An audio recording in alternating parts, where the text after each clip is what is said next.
Attorney Steve Kallas joins me this morning to talk about to give us some legal expertise on these two unusual cases. One is the one from upstate New York where a father came down from the stands during the course of in the fourth quarter of a boys' varsity basketball game and took a couple of swings, allegedly, at a couple opposing players as there was a scuffle on the floor. His son and two opposing players were going after a loose basketball. We'll get that in a second, but Steve, let's start with this high school football coach from Louisville, Kentucky, who has been charged with, I guess we'd call it involuntary manslaughter or reckless homicide in the death of a 15-year-old sophomore lineman. Steve Kallas, good morning.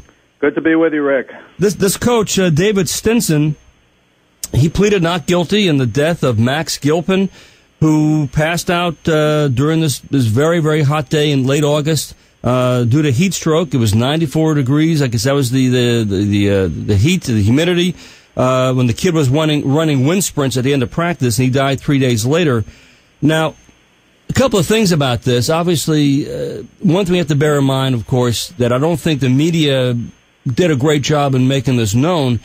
Unfortunately, every year, high school football players and college football players, even, of course, Corey Stringer with the Vikings a few years ago, we do have cases every year of athletes passing out and dying due to heat stroke. This is not that unusual.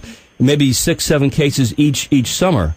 But what is unusual in this case is the high school football coach has now been indicted and he's charged with in this criminal case. But Steve, let's go a little deeper in this. I know you've been following this case because obviously a lot of high school coaches are very nervous about this kind of situation. They may, what happens on their watch if some kid, passes out and dies. But what do you found about this case? Why would the DA, the district attorney in Jefferson County, Kentucky, why would he bring this and get an indictment on this coach?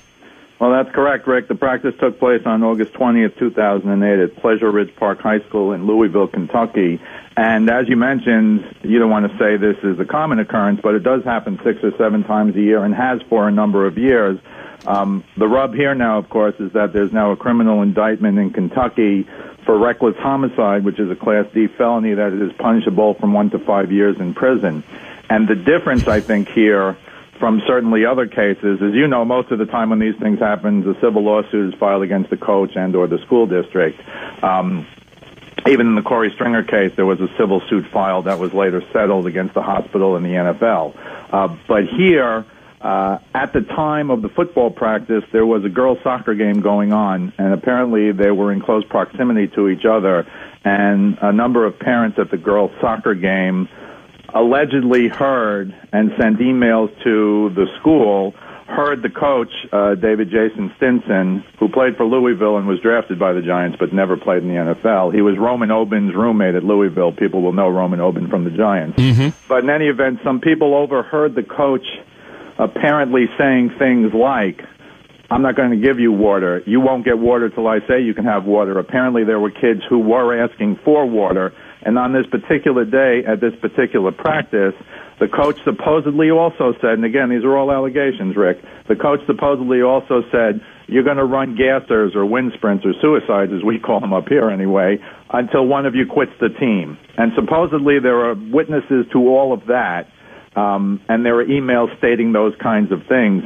Now, what happened on August 20th was, prior to Max Gilpin, a 6'2", 220-pound sophomore, collapsing, prior to that, another kid had already collapsed, a senior, and they had taken him off the field over to the water station. And then eventually Max Gilpin collapsed. His father was there from a distance, saw the whole thing happen. And interestingly, when Max collapsed on the field after running these wind sprints for an extended period of time, the athletic director, who's been deposed in the civil case and has a 250-page deposition that I read, he was the guy who rushed out, along with a couple of parents. They loaded Max onto a Gator, which you might know better than I is a type of car or SUV. Right, it's a car, yeah. Right, and they drove him over to the water station, and it gets a little fuzzy now because the coach apparently wasn't right there at the time, nor was one of his assistant coaches, but they hosed him down, they put ice on his neck. They eventually called an ambulance. That's, open to dispute how long that took. That's important. As you know, with heat stroke, every minute counts. Eventually, they took him to the hospital with the other kid, And 2 days later, the other kid was released from the hospital. He was okay, but the day after that, Max Gilpin died of heat stroke. All right, well, let's... And again, the heat index that day in late August in Kentucky was 94 degrees. And one critically important point of all this, Steve, which I know you uncovered in your research, is that when the heat index gets to be 95 degrees, that all sorts of, by Kentucky high school rules, all of a sudden now water breaks are mandatory. They have to go in the shade, but just 1 degree of separation. Is that correct?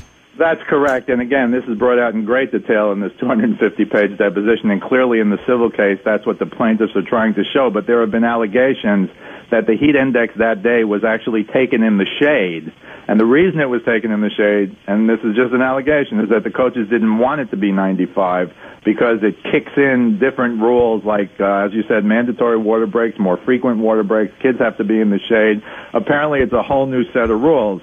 Now, interestingly, and I don't want to go over the top on this, at the deposition, apparently this measurement, which is, as you know, temperature plus humidity, is taken by something called a hygrometer. And according to the instructions on the hygrometer, their reading of 94 could be plus or minus 1 degree off. So even in theory at 94, you could at least make the argument it was 95. If they can prove it was in the shade, Rick, then of course you know the heat index was 95 or greater. And that's a bone of contention. Yeah, we're talking with Steve Kallas, and we're talking about this case out of Kentucky, where the high school football coach has been indicted with reckless homicide. Common sense dictates, Steve, and again, if he had another player earlier in the same practice go off and have to be into the shade because of the heat. Here's another kid, and this kid, by all accounts, was not heavy. He was actually in pretty good shape, this kid, Max Gilpin. I mean, he passes out. It's in effect in the 90s that day. It's hot and humid. I know that I grew up in a time, and perhaps you did as well, Steve, when you had football practice in late August and you had double sessions. Back in the day, you weren't allowed water. There were no orange slices. You had to get through it. And, of course, we now know that's just sort of a recipe for disaster. We'd like to think that coaches today are more enlightened. Clearly, everybody has rallied to this coach's defense and said, look, he's really just sort of a victim himself here. He's not a bad guy. He's just trying to be a tough football coach and getting kids to run, wind sprints at the end of practice and in the heat. That's what football coaches do.